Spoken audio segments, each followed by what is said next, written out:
Assalamualaikum warahmatullahi wabarakatuh. Perkenalkan, nama saya Nuri Jriviala Ningsih, NPM 18331, Fakultas Hukum Universitas Bung Hatta. Dengan mata kuliah Hukum Lingkungan dan Pengelolaan Wilayah Pesisir. Dengan dosen pengampu Dr. Sanijar Febri Haryati, RSH.MH. Baiklah, di sini saya akan membacakan materi perkuliahan Perlindungan dan Pengelolaan Lingkungan Hidup. Undang-Undang Nomor 32 Tahun 2009 tentang Perlindungan dan Pengelolaan Lingkungan Hidup memiliki beberapa poin aturan yang berkaitan erat dengan implementasi berkelanjutan di Indonesia. Beberapa poin aturan tersebut terdiri atas pasal antara lain sebagai berikut. 1. Paragraf 3 Pasal 20 ayat 1 sampai dengan 5 tentang baku mutu lingkungan hidup. 2. Paragraf 4 Pasal 21 ayat 1 sampai dengan 5 tentang kriteria baku kerusakan lingkungan hidup. 3. Paragraf 5 Pasal 22 ayat 1 menyatakan setiap usaha dan atau kegiatan yang berdampak penting terhadap lingkungan hidup wajib memiliki AMDAL.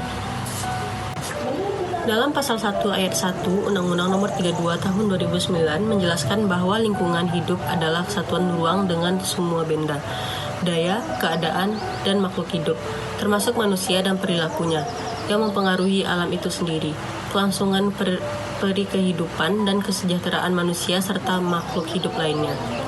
Kemudian perlindungan dan pengelolaan lingkungan hidup dijelaskan dalam Pasal 1 ayat 2 yang menjelaskan bahwa perlindungan dan pengelolaan lingkungan hidup adalah upaya sistematis dan terpadu yang dilakukan untuk melestarikan fungsi lingkungan hidup dan mencegah terjadinya pencemaran dan atau kerusakan lingkungan hidup yang meliputi perencanaan, pemanfaatan, pengendalian, pemeliharaan, pengawasan, dan penegakan hukum.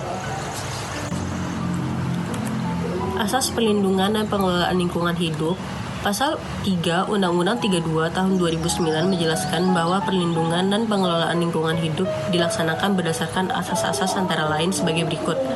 1. Tanggung jawab negara. 2. Kelestarian dan keberlanjutan. 3. Keserasian dan keseimbangan. 4. Keterpaduan. 5. Manfaat. 6. Kehati-hatian. 7. Keadilan. 8. Ekoregion. 9. Keanekaragaman hayati. 10. Pencemar membayar. 11. Partisipatif. 12. Kearifan lokal. 13. Tata kelola pemerintah yang baik. 4. Otonomi daerah. Tujuan perlindungan dan pengelolaan lingkungan hidup. Tujuan dari perlindungan dan pengelolaan lingkungan hidup dijelaskan pada Pasal 3 dalam Undang-Undang Nomor 32 Tahun 2009 antara lain sebagai berikut. 1. Melindungi wilayah negara kesatuan Republik Indonesia dari pencemaran dan atau kerusakan lingkungan hidup. 2. Menjamin keselamatan, kesehatan, dan kehidupan manusia. 3. Menjamin kelangsungan kehidupan makhluk hidup dan kelestarian ekosistem.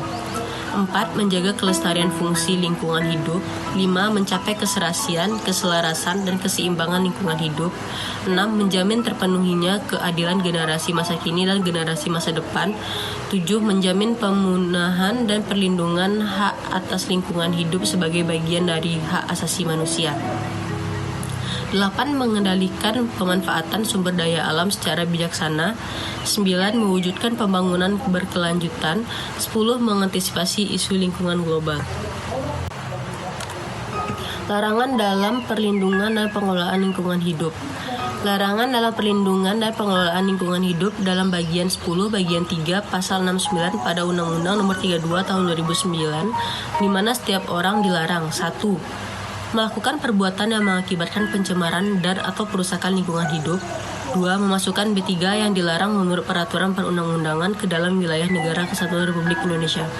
3. Memasukkan limbah yang berasal dari luar wilayah negara kesatuan Republik Indonesia ke media lingkungan hidup negara kesatuan Republik Indonesia.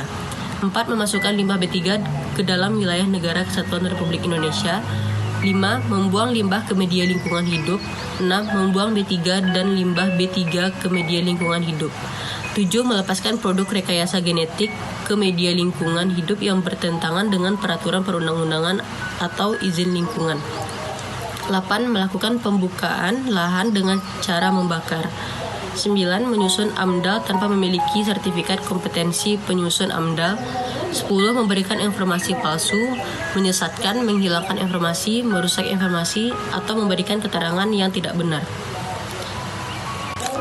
Sekian penjelasan dari saya. Apabila ada kesalahan mohon dimaafkan. Wabillahi taufiq walhidayah. Wassalamualaikum warahmatullahi wabarakatuh.